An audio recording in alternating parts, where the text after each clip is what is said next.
नमस्कार, एक बार फिर से आप सभी का बहुत-बहुत स्वागत है हमारे यूट्यूब चैनल पे। आज फिर से मैं आप सभी के लिए क्लास 12th जियोग्राफी भूगोल चैप्टर 8 लेके आया हूँ। ऑलरेडी हमारा 1 से लेके 7 तक के सभी चैप्टर के नोट्स के वीडियो तैयार हो चुके हैं और इन सभी चैप्टरों के नोट्स के वीडियो को मैंने प्लेलिस्ट में भी जोड़ दिया है ताकि आपको चैप्टर वाइज़ पढ़ने में आसानी हो।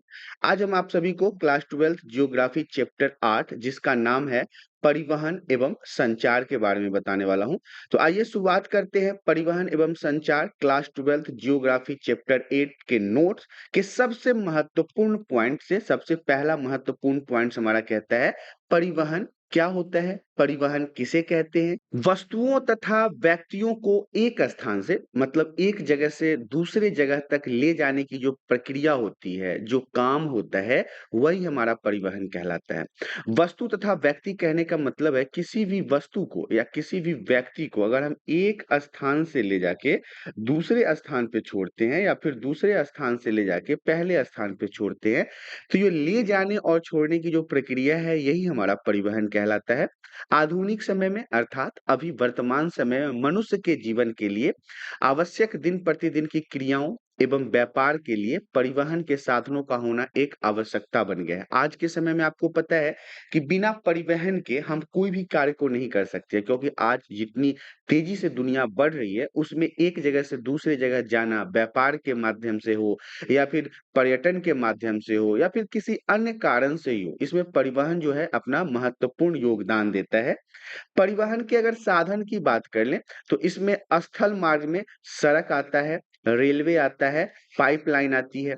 जल मार्ग की अगर बात कर लें तो सागरीय, महासागरीय भी आती है, अंतःस्थलीय आता है। वायु की बात कर लें, हवा की बात कर लें तो राष्ट्रीय और अंतर्राष्ट्रीय आते हैं। ये 3 प्रकार के परिवहन के साधन हमें अपने आधुनिक जीवन में देखने को मिलता है, जिसका उपयोग लगभग-लगभग आज के समय में प्रत्येक व्यक्ति करता ही करता है अपने सामान को या खुद को एक जगह से दूसरी जगह तक ले जाने और लाने में। अगला स्लाइड हमारा कहता है परिवहन के जो मुख्य साधन हैं, मुख्य साधन मतलब सबसे ज़्यादा उपयोग होने भूमि, जल, वायु और पाइपलाइन ही है। ये अंतर क्षेत्रीय और अंतर क्षेत्रीय परिवहन के लिए उपयोग किए जाते हैं मतलब एक जगह से दूसरी जगह तक ले जाने के लिए उपयोग में लाए जाते हैं और प्रत्येक पाइपलाइनों को अगर छोड़ के बात करें तो यात्रियों और सामान दोनों का ये वहन करता है मतलब कि ढोता है। ट्रांसपोर्ट नेटवर्क भी इम्पोर्टेंट पॉइंट है। कई स्थानों पर एक पैटर्न बनाने के लिए मार्गों की एक श्रृंखला से जोड़ते हैं मतलब लिंक किया जाता है। एक पैटर्न में अलग-अलग सड़कों को लिंक किया जाता है जिसे ट्रांसपोर्ट नेटवर्क कहा जाता है। ये भी 1 नंबर के लिए वीवीआई प्रश्न रहेगा आपके एग्जाम के लिए कि ट्रांसपोर्ट नेटवर्क किसे कहते हैं? तो आप बताएँगे कई स्थानों को एक पैटर्न बनाने के लिए मार्गों की जो एक श्रृंखला होती है जिसका निर्माण होता है उसे हम ट्रांसपोर्ट नेटवर्क के नाम से जानते हैं। अगला स्लाइड हमारा कहता है स्थल परिवहन क्या होता है। देखिए इसमें भूमि और सड़कों और पटरी मतलब रेल की पटरियों पर वस्तु और सेवाओं की आवाजाही शामिल है मतलब आना और जाना शामिल होता है। प्रत्येक मनुष्य स्वयं पालकी के वाहक थे। पहले के समय में तो ये पालकी वगैरह बहुत चलता था, डोली वगैरह बहुत चलता था। अक्सर आपने देखा होगा कि पहले जब ये सब आपको फ़िल्मों में देखने को मिल जाएगा जब लड़कियों की शादी होती थी, विदाई होता था, उस समय पालकी या डोली का उपयोग किया जाता था। आज भी अगर आप जैसे कि वैष्णो देवी वगैरह जाते हैं तो पहाड़ों पे चढ़ने के लिए आपको पालकी देखने को मिल जाएगा।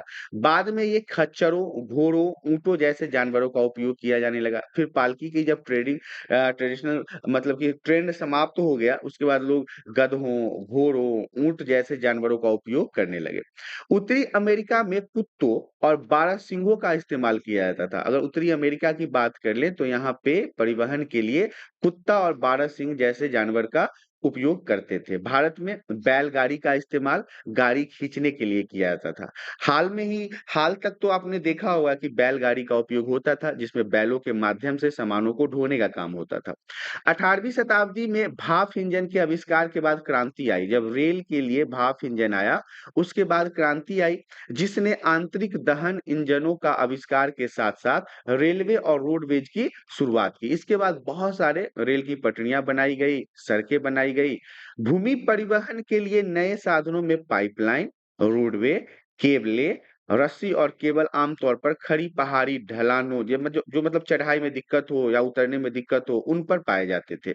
ये सड़कों के निर्माण के लिए उपयुक्त नहीं थे, क्योंकि पहाड़ पे आप सड़क कैसे बनाओगे? जो पहाड़ ऐसे बिल्कुल ऐसा हो, उस पे आप सड़क तो बनाओगे नहीं। तो वहाँ पे आप क्या उपयोग करते थे? केबल उपयोग करते थे, रस्सी उपयोग करते थे ढलानों पर चढ़ने वगैरह के लिए। तो ये स्थल परिवहन के बारे में था। अब हम सड़क के बारे में बात कर लेते हैं। यह कम दूरी के लिए सबसे अधिक किफ़ायती है, अर्थात लाभदायक है, और इसकी डोर टू डोर सेवा के कारण माल परिवहन के लिए महत्वपूर्ण है। मतलब एक घर से दूसरे घर या फिर एक जगह से दूसरे जगह तक जाने के लिए सबसे महत्वपूर्ण माना जाता है।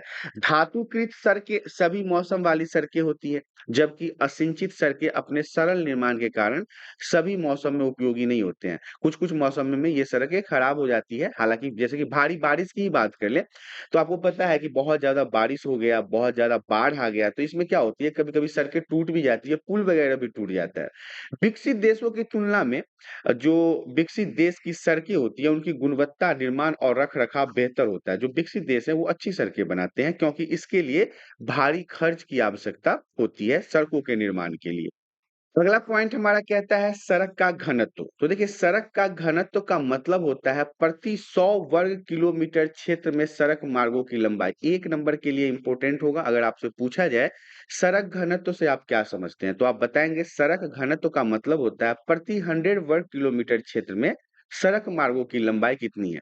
सर्वाधिक सड़क घनत्व उत्तरी अमेरिका महाद्वीप में है, सबसे ज़्यादा वहाँ पे सड़क का घनत्व देखा जाता है।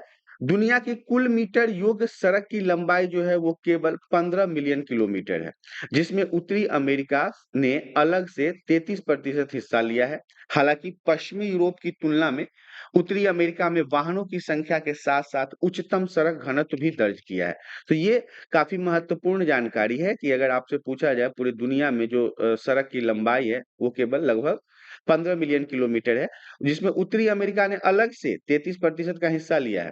और पश्चिमी यूरोप की तुलना में उत्तरी अमेरिका में वाहनों की संख्या के साथ-साथ उच्चतम सड़क घनत्व भी मतलब कि दायर किया गया है या फिर दर्ज किया गया है। तो ये सड़क के घनत्व के बारे में था।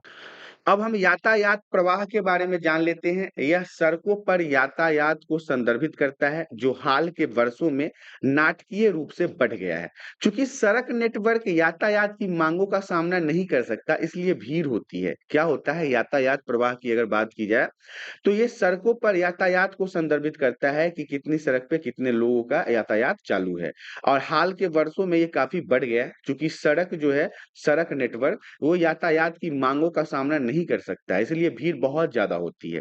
महामार्ग की बात कर लें, जिसे हम हाईवे भी कहते हैं, तो महामार्ग वे पक्की सड़कें होती है, ठोस सड़कें होती है, जो दूर स्थित स्थानों को मिलाती है। मतलब महामार्ग या हाईवेज़ जो होती है, वो 500 किलोमीटर, 1000 किलोमीटर, 2-2 हज़ार किलोमीटर लंबी-चौड़ी होती है, जो एक दूसरे स्थान को एक दूसरे से जोड़ती है, जो आपस में काफ़ी दूरी पर स्थित होते हैं, महामार्ग कहलाता है। अब हम महामार्ग मतलब हाईवेज़ की कुछ प्रमुख विशेषताओं के बारे में जान लेते हैं। सबसे पहला विशेषता हमारा है, महामार्गों को अबाधित यातायात की सुविधा प्रदान करने के लिए इन पर फ्लाईओवर बनाए जाते हैं। यथासंभव लाल बत्ती नहीं रखी जाती है। इसको ना बिल्कुल फ्लो करने के लिए, बिल्कुल अच्छे तरीके से इसपे गाड़ी चलने के लिए, इस पे कोई भी फ्लाईओवर जो होता है वो बनाया जाता है, ताकि उस पे सड़क पे जाके आदमी अवरोध उत्पन्न ना कर सके।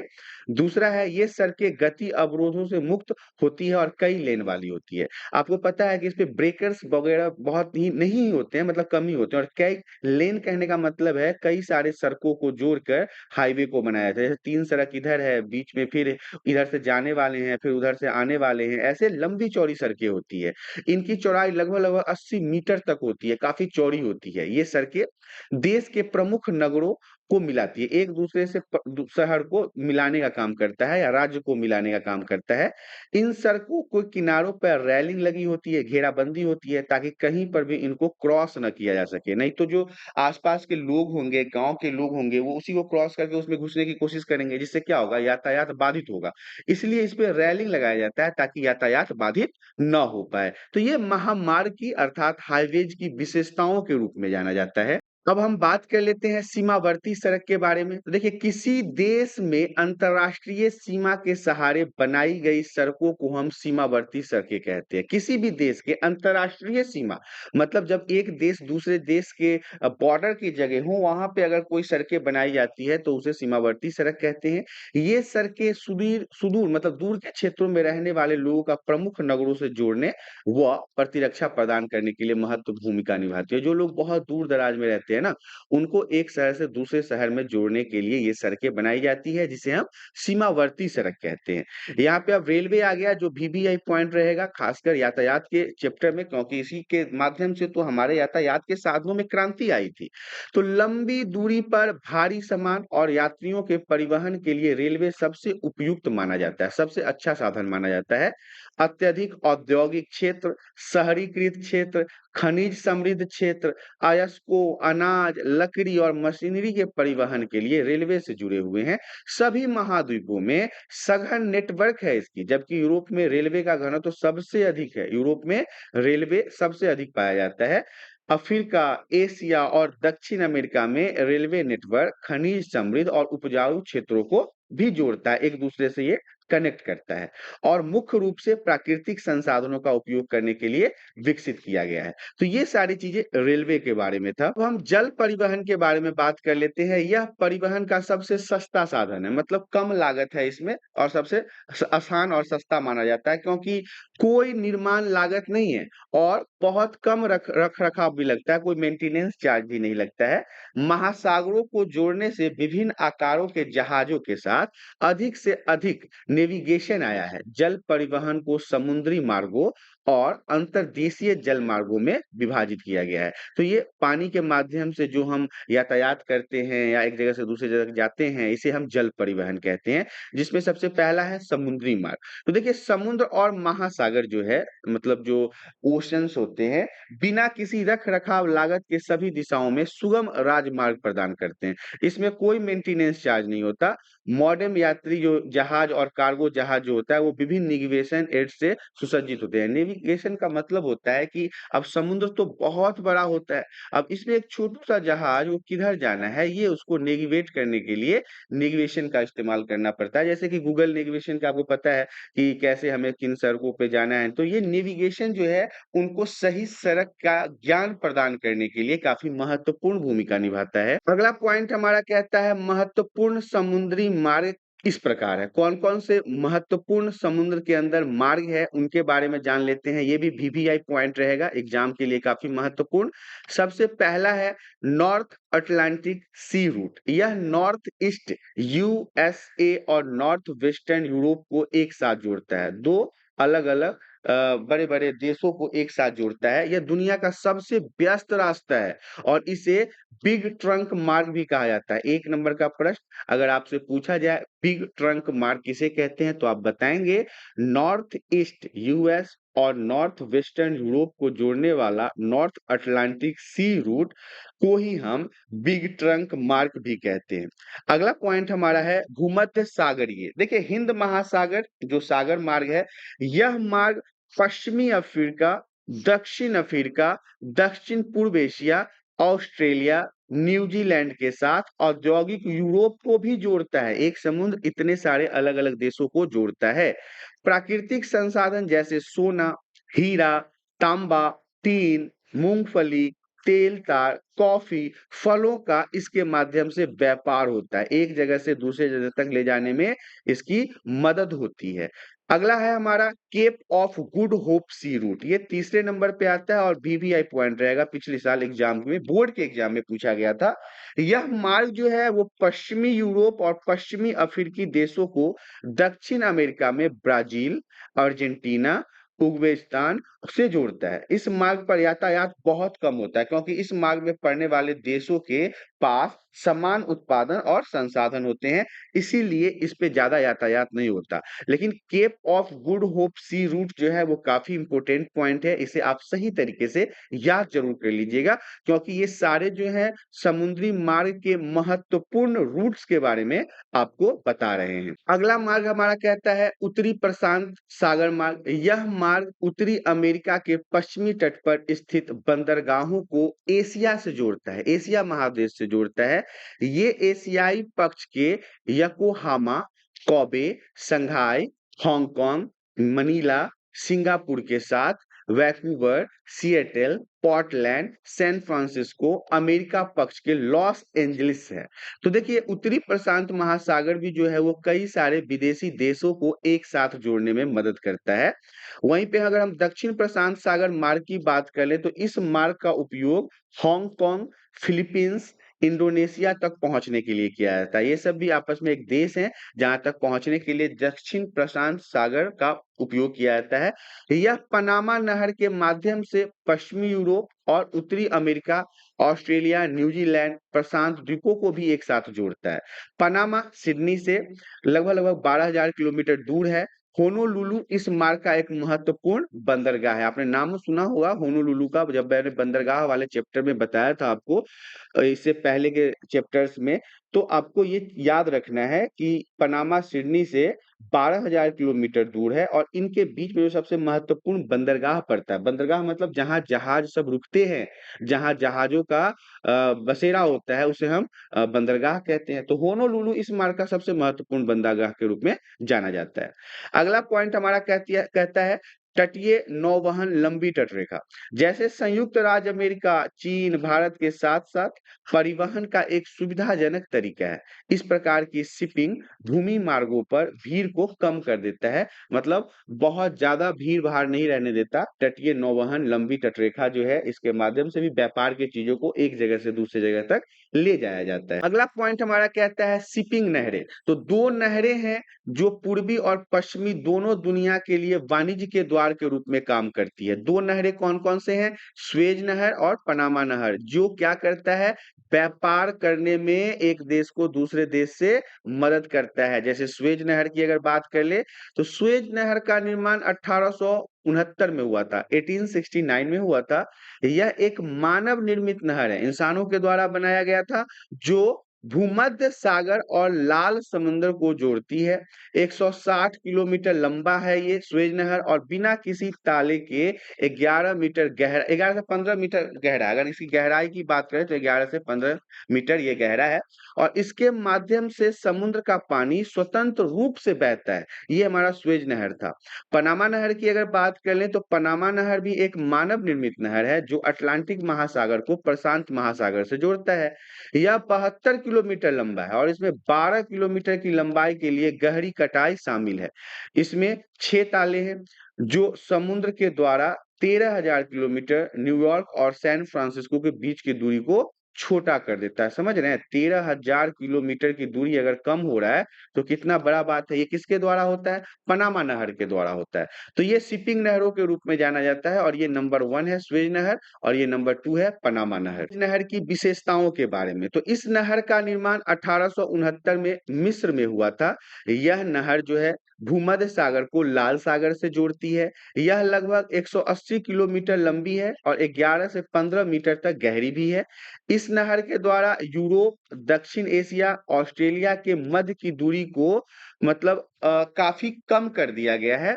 मतलब अब जाने में जो पहले की दूरी हुआ करती थी, उसे काफ़ी हद तक कम कर दिया गया है। इस नहर में प्रतिदिन 100 जलयान आवागमन करते हैं। 100 जहाज लगभग-लगभग इस नहर से गुजरते हैं। नील नदी से नगम्य ताज़ा पानी की नहर भी स्वेज नहर से ही मिलती है। नील नदी का जो पानी होता है, वो भी स्वेज नहर से मिल जाता है। तो ये सारी जो है वो स्वेज नहर की विशेषताओं के बारे में था। अब हम पनामा नहर की विशेषताओं की बात कर लेते हैं क्योंकि यही दोनों तो शिपिंग नहरें हैं। तो पनामा नहर उत्तरी एवं दक्षिणी अमेरिका के मध्य 72 किलोमीटर लंबा है और ये भी मानव निर्मित है।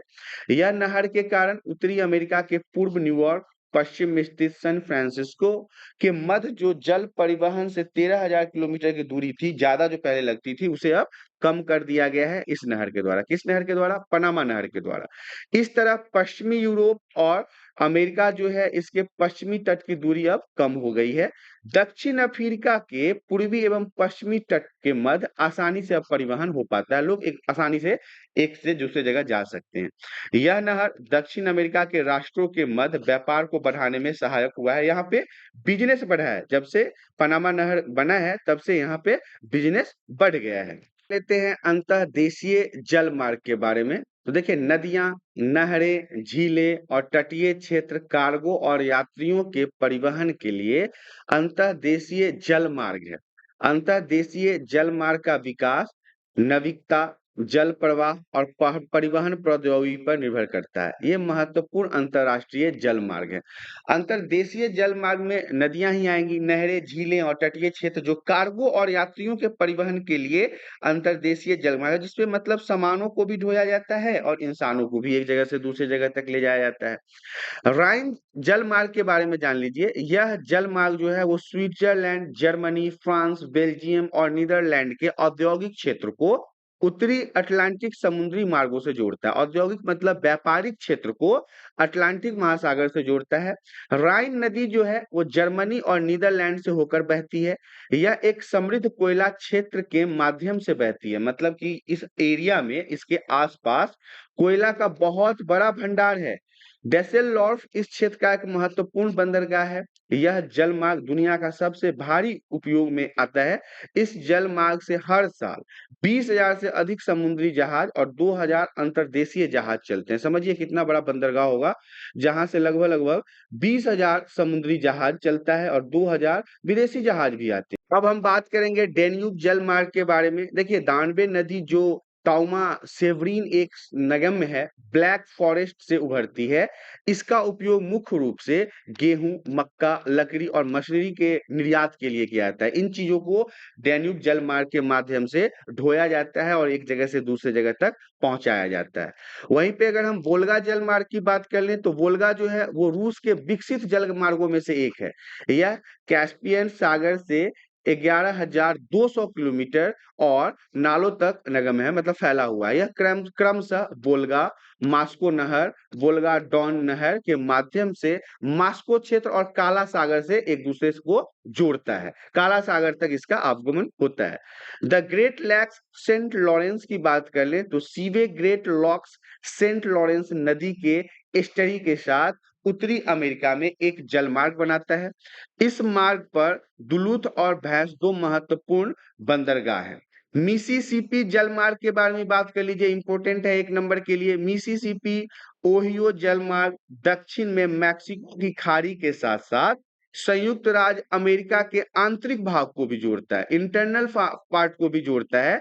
बड़े स्टीमर मैनियोपोलिस तक यहाँ पे आ जा सकते हैं, मतलब छोटे छोटे जहाजों को या फिर जो छोटे छोटे स्टीमर वगैरह होते हैं जो समुद्रों में चलते हैं, उन सभी चीजों का भी यहाँ पे मिसिसिपी जलमार्ग के माध्यम से अमेरिका के आधुनिक और आंतरिक जगहों पर इसका इस्तेमाल किया जाता है। अब हम बात कर लेते हैं वायु परिवहन के बारे में। यह परिवहन का सबसे तेज साधन है, सबसे ज्यादा स्पीड में चलने वाला साधन है, लेकिन यह बहुत महंगा होता है। आपको फ्लाइट की टिकट पता ही है कितनी महंगी होती है। वायु परिवहन ने दुर्गम रेगिस्तानों, पर्वतीय क्षेत्रों, बर्फ के क्षेत्रों में कनेक्टिविटी क्रांति ला दिया। जहां कोई नहीं पहुंचा वहां पे फ्लाइट पहुंच रहा है। जहां परिवहन के अन्य साधन उपलब्ध नहीं है, उच्च निर्माण और रखरखाव लागत के कारण उच्च औद्योगिक देशों में हवाई परिवहन अधिक विकसित हुआ है। सुपरसोनिक विमान बहुत कम समय में बहुत ही कम दूरी तय कर लेते हैं। ऐसे ऐसे विमान है जो 1 घंटे में हजार हजार किलोमीटर की दूरी तय कर लेते हो। मतलब कि अगर मुझे दिल्ली से अगर बिहार जाना है तो 1 घंटे में हम बिहार पहुंच जाएंगे। अब अगला पॉइंट हमारा कहता है इंटर कॉन्टिनेंटल एयर रूट्स। देखिए यूएस ने दुनिया के 60% वायु मार्गों का योगदान है। अगर अमेरिका की बात कर लें तो पूरे वायु मार्ग में जो हम लोग एरोप्लेन का उपयोग करते हैं उसमें 60% योगदान अमेरिका का ही है। महत्वपूर्ण शहर नोडल बिंदु है जहां हवाई मार्ग सभी महाद्वीपों के लिए अभिसरण या विकिरण करते हैं। अफ्रीका, रूस, दक्षिण अमेरिका के एशियाई हिस्से में हवाई सेवा विरल आबादी या सीमित भूस्खलन का कम आर्थिक विकास का अभाव है। तो ये हमारा इंटर कॉन्टिनेंटल एयर रूट्स के बारे में था। अब हम बात कर लेते हैं पाइपलाइन के बारे में। तो देखिए पाइपलाइन का उपयोग जल, पेट्रोलियम, प्राकृतिक गैस, तरल पदार्थ के कोयले का निर्बाध प्रवाह के लिए किया जाता है। पाइपलाइन के माध्यम से क्या होता है, पानी को एक जगह से दूसरी जगह तक ले जाया जाता है, पेट्रोल को ले जाया जाता है, प्राकृतिक गैस को लिया जाता है या फिर किसी अन्य प्रकार के तरल पदार्थ को ले जाया जाता है। न्यूजीलैंड में पाइपलाइनों के माध्यम से दूध की आपूर्ति भी की जाती है। यूएसओ में पाइपलाइन का घना नेटवर्क है, बहुत ज्यादा नेटवर्क है। बिग इंच संयुक्त राज्य अमेरिका की प्रसिद्ध पाइपलाइन है। बिग इंच इसका नाम है, जो अमेरिका का प्रसिद्ध पाइपलाइन है, जो मैक्सिको की खाड़ी से मतलब तेल के कुओं से पूर्वोत्तर राज्यों में पेट्रोलियम का परिवहन करती है। यूरोप, रूस, पश्चिमी एशिया और भारत में तेल कुओं को पाइपलाइन के माध्यम से रिफाइनरियों तक जोड़ा जाता है। हमारे भारत में भी पाइपलाइन है। यहाँ पे अब तो एलपीजी गैस वगैरह में भी अब पाइपलाइन की सुविधा दी गई है, पानी के लिए तो पहले से था।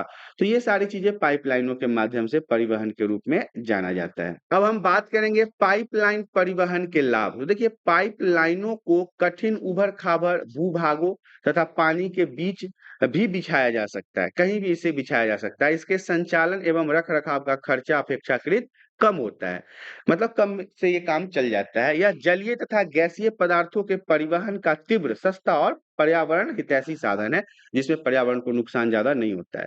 पाइपलाइन परिवहन में ईंधन की बचत होती है तथा मौसम संबंधी दशाओं का प्रभाव भी कम पड़ता है। ये नहीं कि बारिश हो गया तो पाइप फूट गया, भूस्खलन हो गया तो पाइप फूट गया, किसी ने दुश्मनी से ही पाइपलाइन को फोड़ दिया, तो ये सारी चीजों से इसमें बचाव हो जाता है। परिवहन के इस साधन द्वारा पदार्थों की आपूर्ति की निरंतरता बनी रहती है। लगातार वो चीजें जिसको हम पाइपलाइन के माध्यम से ला रहे हैं, वो हमें प्राप्त होता रहता है। तो ये पाइपलाइन परिवहन के लाभ के बारे में था। अब हम पाइपलाइन परिवहन के दोष के बारे में जान लेते हैं, बुराइयों के बारे में जान लेते हैं। पाइपलाइन में कोई लोच नहीं होती है। एक बार बनने के बाद इसकी क्षमता को ना तो घटाया जा सकता है और ना ही बढ़ाया जा सकता है। जो बन गया वो बन गया, फिक्स है वो फिक्स है, अब उसी के माध्यम से काम चलाना पड़ेगा। पाइपलाइन में रिसाव का पता लगाना एक बहुत बड़ी समस्या हो जाती है। अगर कहीं से पाइपलाइन लीकेज होने लगे तो यह एक बहुत बड़ी समस्या हो जाती है, कैसे हम पाइपलाइन के रिसाव को पता लगाएंगे। कहीं पर पाइपलाइन के फट जाने से उसकी मरम्मत करना बहुत कठिन हो जाता है, बहुत परेशानी होती है अगर पाइपलाइन फट जाता है तो। कुछ इलाकों में इनकी सुरक्षा की व्यवस्था करना भी कठिन होता है। तो ये पाइपलाइन के कुछ महत्वपूर्ण दोष के बारे में था, कठिनाइयों के बारे में था, दिक्कत के बारे में था। अब हम अगले स्लाइड में संचार के बारे में पढ़ लेते हैं। देखिए टेलीग्राफ और टेलीफोन जो होता है उसके रूप में लंबी दूरी का संचार महत्वपूर्ण हुआ है। 19वीं सदी के मध्य में अमेरिका टेलीग्राफ और टेलीफोन कंपनी एनएनटी का एकाधिकार का आनंद लिया। विकासशील देशों में ग्रामीण कनेक्टिविटी के लिए सेल फोन का उपयोग को महत्व मिला है।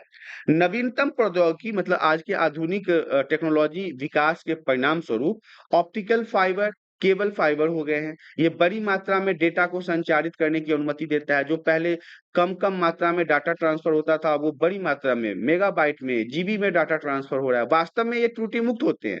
अब दूर संचार को एकीकृत नेटवर्क बनाने के लिए कंप्यूटर के साथ साथ विलय कर लिया गया, जिसे इंटरनेट भी कहा जाता है। आज इंटरनेट हर बच्चा यूज करता है और इंटरनेट के साथ social site, Instagram, Facebook, Twitter, YouTube, short video, TikTok, बहुत सारी ऐसी चीजें हैं जिसका उपयोग आज इंटरनेट के माध्यम से किया जा रहा है। तो ये सब कहीं ना कहीं संचार के अंतर्गत ही आते हैं। अगला स्लाइड हमारा कहता है भारत में उपग्रह संचार। देखिए कृत्रिम उपग्रह संचार को बढ़ाने और संपर्क को बेहतर बनाने के लिए पृथ्वी की कक्षा में तैनात है। कौन? उपग्रह संचार, जो कृत्रिम तरीके से बनाया गया है। यह उपग्रह संचार है जिसके प्रति यूनिट लागत और संचार का समय भी कम कर दिया गया है। भारत ने अपना स्वयं का उपग्रह आर्यभट्ट विकसित किया और इसे 19 अप्रैल 1779 को भास्कर 1779 और रोहिणी में 1980 में लॉन्च किया गया। तो ये डेट्स याद रखिएगा। भास्कर, चैलेंजर और इनसैट आईबी उपग्रहों का उपयोग लंबी दूरी के संचार के लिए होता है और मौसम के पूर्वानुमान के लिए किया जाता है। मौसम जो बदलने वाला है या बारिश होने वाला है या तूफान आने वाला है, उन सभी चीज को पहले से अनुमान लगाने के लिए इस तरह के उपग्रह का उपयोग भारत करता रहा है। अब हम बात कर लेते हैं साइबर स्पेस इंटरनेट। यह नवीनतम तकनीक है, बिल्कुल न्यू टेक्नोलॉजी है जिसने इलेक्ट्रॉनिक्स कंप्यूटरीकृत स्थान तक पहुंच द्वारा तत्काल कनेक्टिविटी को जारी किया है। इसे साइबर स्पेस या इंटरनेट भी कहा जाता है। इसे हम वर्ल्ड वाइड WWW द्वारा शामिल किया गया है पूरे दुनिया में। अधिकांश इंटरनेट उपयोगकर्ता संयुक्त राज्य अमेरिका, ब्रिटेन, जर्मनी, जापान, चीन और भारत में ही है। ईमेल हो गया या ई-कॉमर्स हो गया या ई-लिंकिंग हो गया या ई-गवर्नेंस के माध्यम से सामाजिक और आर्थिक स्थान का आजकल विस्तार हुआ है। इसे ही हम साइबर स्पेस इंटरनेट के नाम से जानते हैं। इस तरह से आपने देखा क्लास 12th जियोग्राफी भूगोल चैप्टर 8 यहाँ पे समाप्त हो गया है। चैप्टर 8 का नाम था परिवहन एवं संचार। तो आशा करता हूं कि आज के वीडियो में दी गई जानकारी आप सभी को पसंद आया होगा। यदि जानकारी पसंद आता है तो वीडियो को लाइक करें और चैनल पे यदि पहली बार आए हैं तो चैनल को सब्सक्राइब कर लें ताकि इसी प्रकार के एजुकेशनल वीडियो आपको हमेशा प्राप्त होता रहे। अब हमें इजाजत दीजिए, हम आपसे फिर रूबरू होंगे अगले वीडियो में। तब तक के लिए धन्यवाद।